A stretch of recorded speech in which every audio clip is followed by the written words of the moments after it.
భారత రాజ్యాంగ నిర్మాత డాక్టర్ బిఆర్ అంబేద్కర్ గారి పేరిట కాంగ్రెస్ పార్టీ చేస్తున్నటువంటి తుచ్చ రాజకీయాలని నిరసిస్తూ ఈరోజు ఎన్డీఏ భాగస్వామ్య పక్షాలకు సంబంధించినటువంటి ఎంపీలం శాంతియుతంగా పార్లమెంటు మెట్ల మీద మకర ద్వారం ముందు శాంతియుత మార్గంలో గాంధేయ మార్గంలో నిరసన తెలుపుతూ ఉంటే ఒక చేతిలో కాన్స్టిట్యూషన్ పుస్తకాన్ని పట్టుకొని పక్కన నలుగురిని దౌర్జన్యం చేసేటువంటి వ్యక్తుల్ని కూడా తెచ్చుకొని సీనియర్లు అయినటువంటి ఎంపీలను కూడా గౌరవించకుండా పార్లమెంటు మెట్లపై నుంచి ఎంపీలను తోసుకుంటూ వెళ్ళి ఒక ఎంపీ మాజీ మంత్రి కేంద్ర మంత్రిగా పనిచేసినటువంటి పెద్ద ఆయన గాయానికి కారణమైనటువంటి రాహుల్ గాంధీ మీద తప్పకుండా చట్ట ప్రకారం చర్యలు తీసుకోవాలని చెప్పి పార్టీ పక్షాన డిమాండ్ చేస్తూ ఉన్నాం.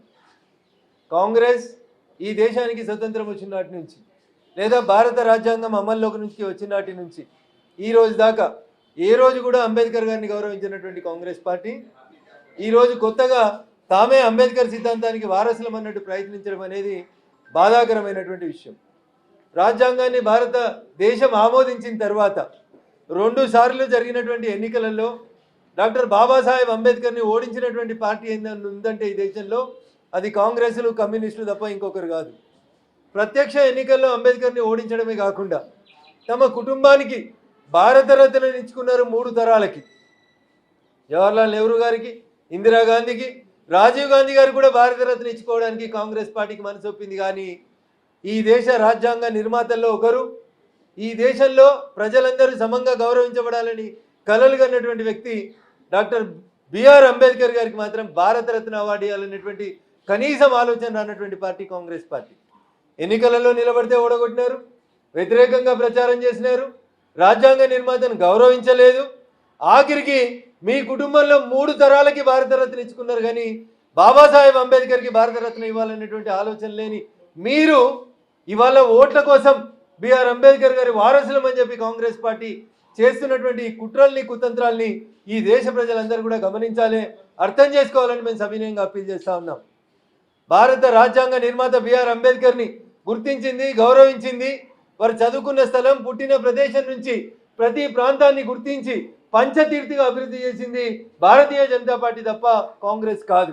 అట్లాంటి కాంగ్రెస్ ఈరోజు ఓటు బ్యాంక్ రాజకీయాల కోసం అధికారంలో ఉన్నప్పుడు ఏ రోజు కూడా బిఆర్ అంబేద్కర్ గారిని గుర్తించని గౌరవించని కాంగ్రెస్ ఈ రోజు వచ్చి కొత్తగా కథలు చెప్తా ఉంది.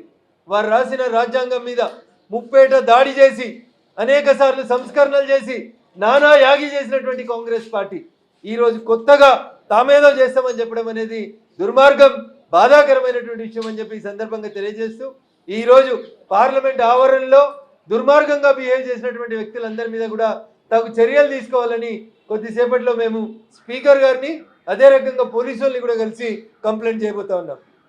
సో కాంగ్రెస్ పార్టీ ఏం చేయాలో అర్థం కాకుండా భారత రాజ్యాంగం మీద 2 రోజులు సుదీర్ఘంగా చర్చ జరిగిన తర్వాత ఏ రకంగా తమల్ని తాము ప్రొటెక్ట్ చేసుకోవాలో అర్థం కాకుండా కాంగ్రెస్ రాజ్యాంగ నిర్మాత అయినటువంటి బిఆర్ అంబేద్కర్ గారికి 1950 నుంచి 2024 దాకా 1, 2, 3, 4, 5వ తరమైనటువంటి రాహుల్ గాంధీ దాకా భారత రాజ్యాంగానికి చేసినటువంటి అవమానాలని మేము ఈ దేశ ప్రజల ముందు ఉంచినప్పుడు కాంగ్రెస్ పార్టీకి ఏం చేయాలో అర్థం కాక ఏదో ఒక బహానా తీసుకొని గందరగోళం సృష్టించే ప్రయత్నం చేస్తుంది తప్ప భారతీయ జనతా పార్టీ ఈ దేశ రాజ్యాంగ నిర్మాతగా బిఆర్ అంబేద్కర్ గారిని గౌరవించింది, గుర్తించింది, వారు చేసినటువంటి పనులని స్వాగతించినది తప్ప మీలాగా ఓట్ బ్యాంక్ రాజకీయాలు మేము చేయట్లేదు. సో రాహుల్ గాంధీ గారు అర్థం చేసుకోవాల్సింది ఏంటంటే కేంద్ర మంత్రులు చాలామంది కూడా మేము ప్రొటెస్ట్ చేస్తున్నప్పుడు ఆ పక్కన ఇంకొక ద్వారం ఉంటుందన్న, దాంట్లోంచి వెళ్ళిపోయినారు పైకి. ఈయన కావాలని 4 నేసుకొని వచ్చి పెద్ద మనుషులు, మహిళలు మెట్ల మీద నిల్చుంటే వాళ్ళని నెట్టుకుంటూ పోయి దౌర్జన్యం చేసి ఎవరు రాహుల్ గాంధీ గారిని సభలకు పోవద్దని చెప్పలేదు. సభలో చర్చకు రమ్మనే మేము పిలుస్తాం.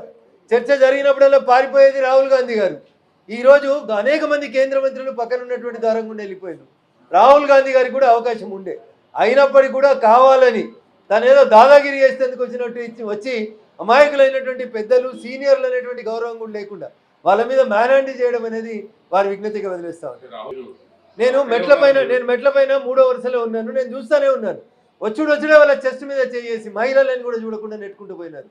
ఇంతకంటే దుర్మార్గం ఏముంటుందన్న? ఒక ఎంపీగా ఒకవేళ నిజంగా మీరు చెప్పిన మాట కరెక్ట్ అయితే మేము ఎవరమన్నా మీరు ఆకకు అడ్డంగా నిలబడి ఉంటే ఐ వాంట్ గో ఇన్సైడ్ అని ఒక మాట చెప్తే అయిపోయేది. లేదా ఒక నిమిషం మీరు నిలబడి ఉంటే అక్కడ ఉన్నటువంటి సీనియర్ ఎంపీలు అందరూ కూడా క్వైట్ న్యాచురల్గా పక్క జరిగి మీకు ద్వారం ఇచ్చేవారు, లేకపోతే ఆ పక్క నుండి ద్వారం ఉంది అక్కడి నుంచి వెళ్ళండి అని చెప్పేవారు. ఏది లేకుండా వచ్చి రాగానే నలుగురు మనుషులు వేసుకొని దౌర్జన్యంగా నెట్టుకుంటూ పోవడం అనేది ఎంతవరకు సబ్ అనేది వారు ఆలోచించారు.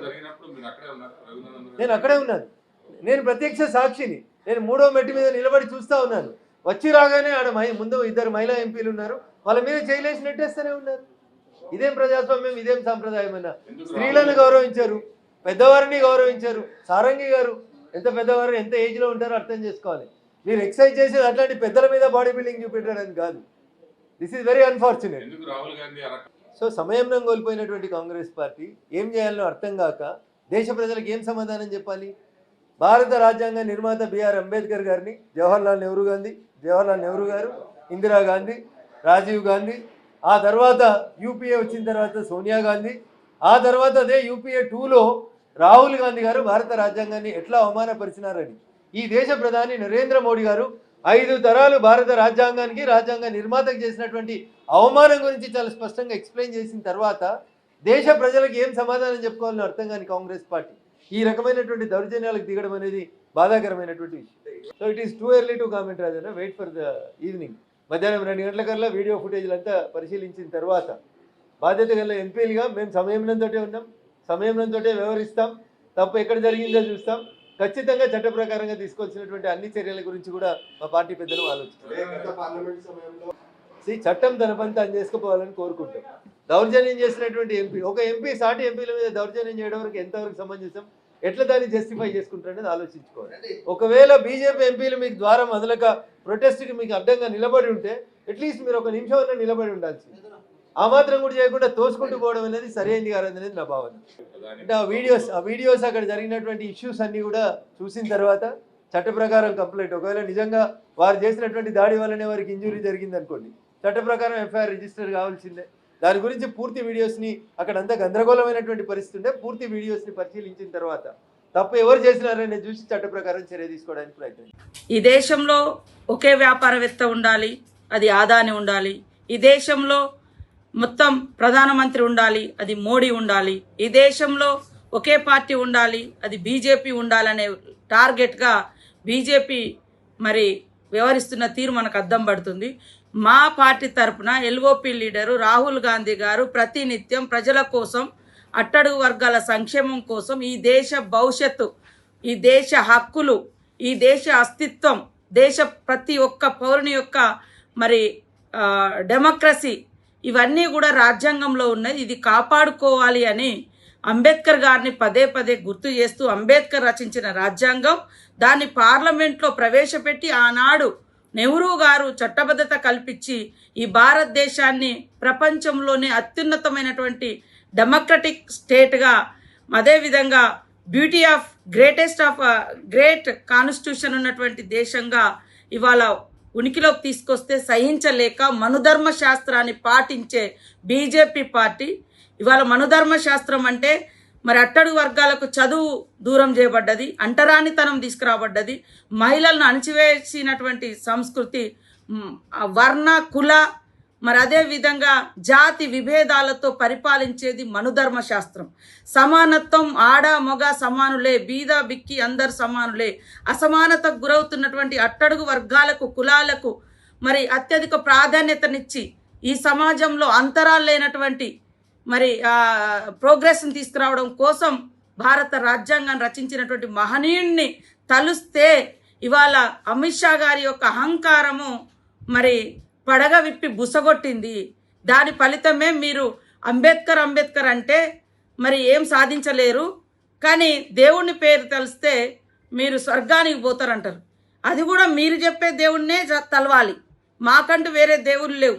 ఈరోజు ఈ 75 సంవత్సరాల కాలంలో మాకంటూ ఉన్నటువంటి దేవుళ్ళు మా జీవితాలలో విద్యాపరంగా, ఉద్యోగపరంగా,